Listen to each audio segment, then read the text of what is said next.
Bonsoir à tous et bienvenue à l'édition du soir sur la télévision Espoir 47. Au sommaire, les prix des produits pétroliers à la pompe ont connu une baisse ce mardi, une situation qui va contribuer à ralentir l'inflation constatée avec la prise des mesures contre le coronavirus. Chaque 7 avril, le monde entier célèbre la journée de la santé, une célébration qui marque l'anniversaire de la création de l'OMS. À l'étranger, Boris Johnson a passé sa première journée en soins intensifs. Le Premier ministre britannique hospitalisé après 10 jours de symptômes du coronavirus. Il a pu bénéficier d'apports en oxygène, mais n'est pas sous insistance respiratoire. C'est tout pour les titres de cette édition et merci de nous choisir. Les produits à la pompe ont connu une baisse depuis 0 heure ce 7 avril. Le super sans plomb, le pétrole lampant, le gasoil et le mélange de thon ont vu leur prix diminuer. Une situation qui va contribuer à ralentir l'inflation constatée avec la prise des mesures contre le Covid-19. Régis Talipeti, Arsène Confou. La vérité des prix appliqués par le gouvernement depuis ce 7 avril. Suivant la tendance baissière du prix du baril sur le marché international, les autorités togolaises ont baissé les prix des produits pétroliers à la pompe. Ainsi, le super sans plomb passe à 508 francs au lieu de 564 francs. Le gasoil à 537 francs au lieu de 567 francs. Le mélange à deux temps à 609 francs au lieu de 661 francs. Et le pétrole lampant à 459 francs au lieu de 505 francs, soit des réductions allant de 30 à 50 francs selon les produits. Cette mesure attendue depuis un temps par les consommateurs reste saluée à sa juste valeur par ces derniers, tout en demandant des efforts supplémentaires. Le prix de baril a chuté. Nous aussi, en tant que consommateurs des produits pétroliers, on aimerait avoir aussi une diminution, mais pour que ça puisse alléger la tâche. Mais bon, au fait, ce n'est pas lié à la pandémie, mais c'est comme le prix a diminué, on souhaiterait aussi que le prix puisse chuter sur la pompe. Oui, je pense que nous devons un peu réussir également par rapport aux diminutions du prix pétrolier. Mais bon, moi, à mon point de vue, s'il pouvait faire ça à 500, ça serait bon. Moins de ça aussi, pas mal. Mais bon, néanmoins, nous tenons à les remercier pour l'effort qu'ils ont fait. Cette diminution n'arrange pas que les consommateurs. Les stations-service également s'attendent à une affluence plus importante que d'habitude. Par rapport à la diminution du prix, j'ai vu que ça va soulager un peu les clients. Parce que ça fait quelques temps, les clients viennent ici, ils se plaignent par rapport. Pourquoi ils n'ont pas encore diminué le prix? Et puis c'est qu'avec ça, ça va soulager un peu. Et on peut dire que c'est lié parce que ça fait quelques temps, l'activité ne venait pas en tant que telle. Bon. Et je vois que ça fait motiver le gouvernement à diminuer le prix. Je remercie le gouvernement d'avoir diminué le prix. Et on les invite à faire encore davantage. Les mesures du gouvernement tombent au bon moment selon d'autres consommateurs qui n'ont pas souhaité s'exprimer.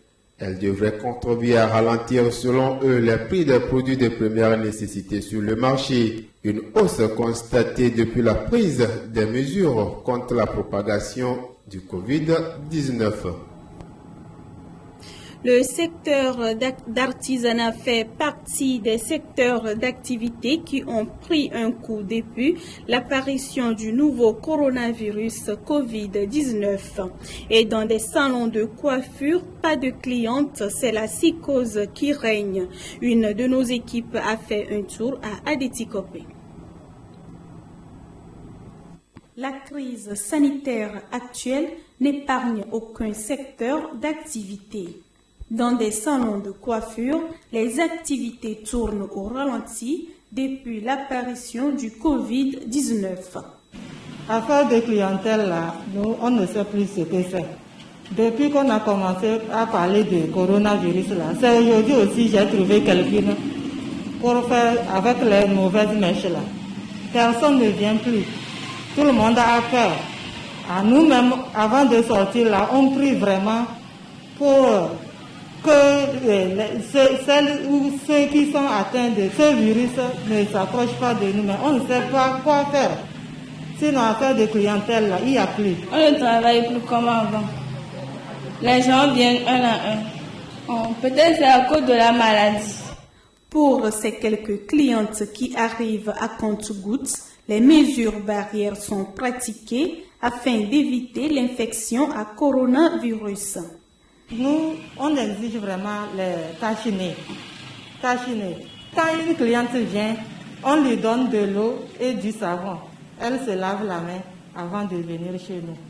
Avant de venir, il doit nous laver la main. Et il doit porter aussi le cache-nez avant de rentrer. J'ai peur parce que je voulais rester depuis. Mais de toute façon, les gens croient qu'il y a les maladies. On ne sait pas comment on va faire. Donc chaque jour, je me demande comment je vais faire avec ma tête là. Je ne peux pas dire que je vais me tresser. Et si je me tresse, maintenant je meurs. Donc j'ai peur, mais je dis aujourd'hui je vais me débrouiller. Je vais me débrouiller, prendre mon cache-nez pour venir. Elle-même aussi, elle a peur parce que depuis avant-hier, quand je viens, il n'y a pas les clientes, mais il a peur aussi. Quand je suis venue aussi, il y a un apprenti qui m'a donné l'eau, laver les mains avant de rester. Le bilan des victimes du Covid-19 ne cesse de s'alourdir dans le monde. Pour casser sa chaîne de transmission, les mesures barrières sont d'une importance capitale. Je vous le disais en titre, le monde entier célèbre la journée de la santé ce 7 avril. Une journée internationale consacrée à la promotion de la santé. Elle est célébrée chaque 7 avril pour marquer l'anniversaire de la création de l'Organisation mondiale de la santé et offre une occasion de mobiliser l'action d'un thème de santé qui concerne le monde entier. Brigitte Bayakasang, Confond. Le monde entier célèbre en ce 7 avril la journée mondiale de la santé, une journée de sensibilisation à la santé mondiale célébrée sous le parrainage de l'Organisation mondiale de la santé ainsi que d'autres organisations connexes. C'est aussi une journée pour marquer la création de l'OMS et attirer l'attention du monde entier sur un sujet d'importance majeure pour la santé mondiale chaque année. Durant cette journée, l'OMS organise des événements internationaux, régionaux et locaux. La santé est notre capital le plus précieux, mais le constat mondial est alarmant. Les pays en voie de développement ne bénéficient toujours pas des conditions de vie nécessaires au maintien d'une bonne santé. En ce moment où le monde entier fait face à une guerre sanitaire sans précédent contre le coronavirus ou le Covid-19, cette journée prend à jamais toute son importance. C'est l'occasion d'appeler au respect scrupuleux des mesures barrières que sont le lavage régulier des mains, le port des masques et de gants, tousser ou éternuer dans le creux de son coude, éviter les accolades et les poignées de main. Parlons culture, à présent, en plus de la sculpture en bois, celle en sable, la peinture et autres, s'ajoute l'art Kopap. Qu'est-ce que c'est que l'art Kopap? Les détails dans cet élément de la rédaction. Le Togo brille par la variété de ses traditions artisanales. Il offre aux visiteurs de nombreux témoignages de ce savoir-faire. La multitude de groupes ethniques et de paysages a créé un foisonnement d'activités artisanales qui semble se spécialiser par région. La sculpture sur bois, la sculpture de sable, la peinture et autres bien connus du commun des mortels témoignent de la richesse du pays en termes de l'art.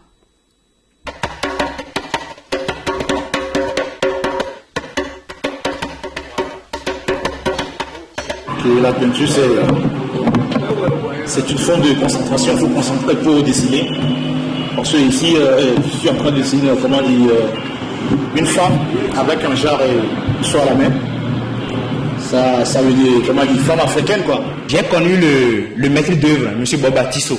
J'ai eu à m'intéresser à la chose à ses côtés. J'ai travaillé avec lui et là, j'ai découvert toute une forme d'art en fait. En dépit de toutes ces formes d'art, il en existe l'art Kopap au Togo qui est très peu connu. Je suis le maître Kopap, c'est-à-dire l'art Kopap, c'est l'art qui se fabrique avec la noix de coco, la noix de palme, les perles, puis le pain de singe. J'assemble tout pour composer un truc qui va donner un art. Le Togolais n'a pas fini de montrer son savoir-faire. À l'instar de ces objets, beaucoup d'autres verront le jour à l'avenir.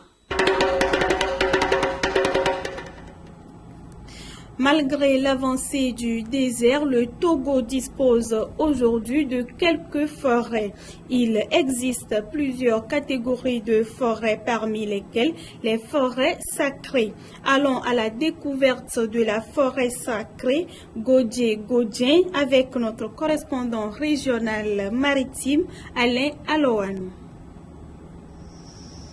D'une superficie de 93 hectares, la forêt sacrée Godje-Godjen est située dans la partie sud-ouest du village de Godjeme, dans la commune de Yoto 3, à une centaine de kilomètres au nord-est de Lomé, la capitale togolaise. C'est une forêt qui a une vieille histoire. Voilà, nos grands-parents sont donc originaires du Ghana. Et ils sont venus ici suite aux résistances du roi Prempeh vers 1600. Et ils avaient été donc conduits par des chefs de tribus tels que Ogbobi, et Souadje et Soga. Et là, après donc la tombée de la muraille à Bobo, les évêques de Notché aussi étaient venus s'ajouter à nous ici. Et après, il y avait eu des résistances aussi à Tapamé. Nous avons aussi accueilli des Ifè. Et il faut dire qu'il y a après tout, il y avait une résistance du roi Béanzin d'Abomey, ce qui fait qu'entre-temps, les évêques sont partis et fonder Goto, les Ifè sont partis créer Essai Anan, et nous, une partie de notre ethnie, Aklobo, donc les Aklobo, que nous sommes une partie allée créer Essai Godjen. Nous, puisqu'il y a le cours de ici, nous avons également les idoles de nos ancêtres, nous avons les divinités dans la forêt. Nos grands-parents sont partis créer le village de Godjeme qui est juste à 1 kilomètre de la forêt.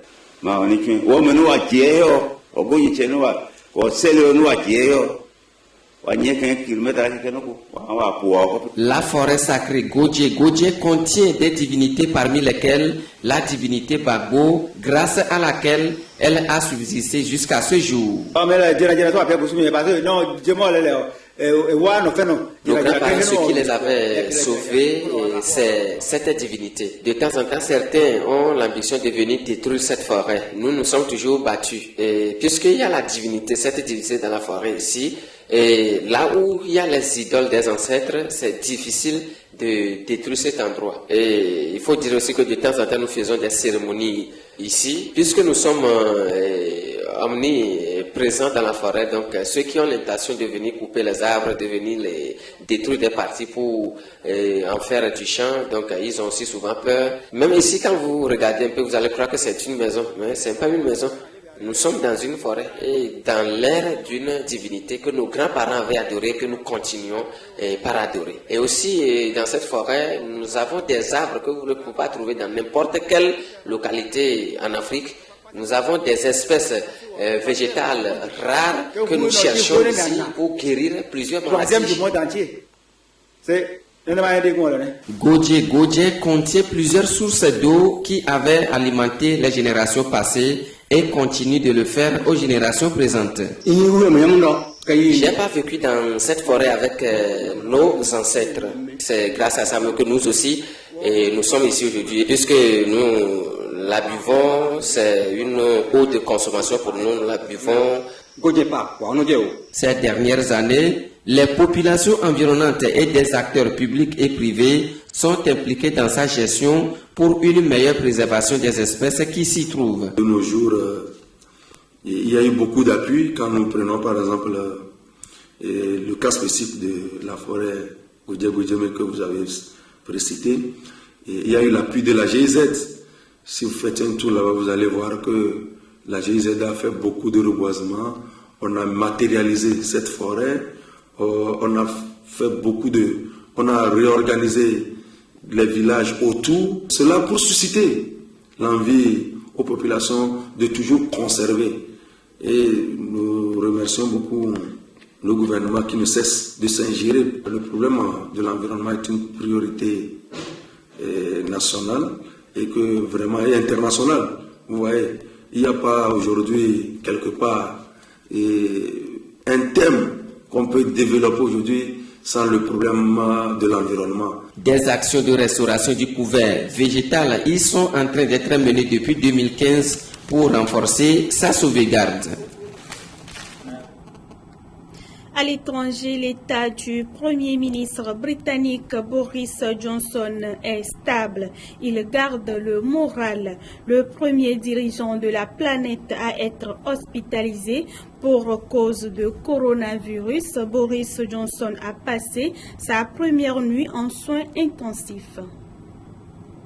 Johnson dans un état stable à l'hôpital St Thomas de Londres. Voilà les dernières nouvelles officielles de son état de santé transmises par son porte-parole. Il indique que le Premier ministre reste conscient et précise qu'il reçoit un traitement à l'oxygène standard et respire sans aucune autre assistance, sans avoir eu besoin d'assistance respiratoire mécanique. Hospitalisé dimanche, Boris Johnson a été admis dans une unité de soins intensifs lundi soir. Ce transfert relève d'après les autorités d'une mesure de prudence au cas où le Premier ministre aurait besoin d'être finalement placé en respiration artificielle. Et d'après certains experts, une telle prise en charge lourde ne saurait être exclue. Les hôpitaux publics, encore plus en ce moment, n'admettent pas des patients en soins intensifs juste par précaution pour être surveillés. Ça ne marche pas comme ça, même pour le Premier ministre. Il n'aurait pas été admis en soins intensifs s'il n'en avait pas besoin. C'est pour le moment Dominique Raab, ministre des Affaires étrangères, qui assure l'intérim. Cette hospitalisation intervient au moment où le Royaume-Uni devrait connaître sa semaine la plus meurtrière. Depuis le début de l'épidémie, Boris Johnson est critiqué pour avoir retardé les mesures de confinement, refusant lui-même pendant longtemps d'observer les gestes barrières. Boris Johnson a reçu le soutien de nombreux dirigeants étrangers à travers le monde, de toute la classe politique britannique et de tout un pays touché à son sommet. C'est ce qui met fin à cette édition. Merci de l'avoir suivi et bonsoir chez vous.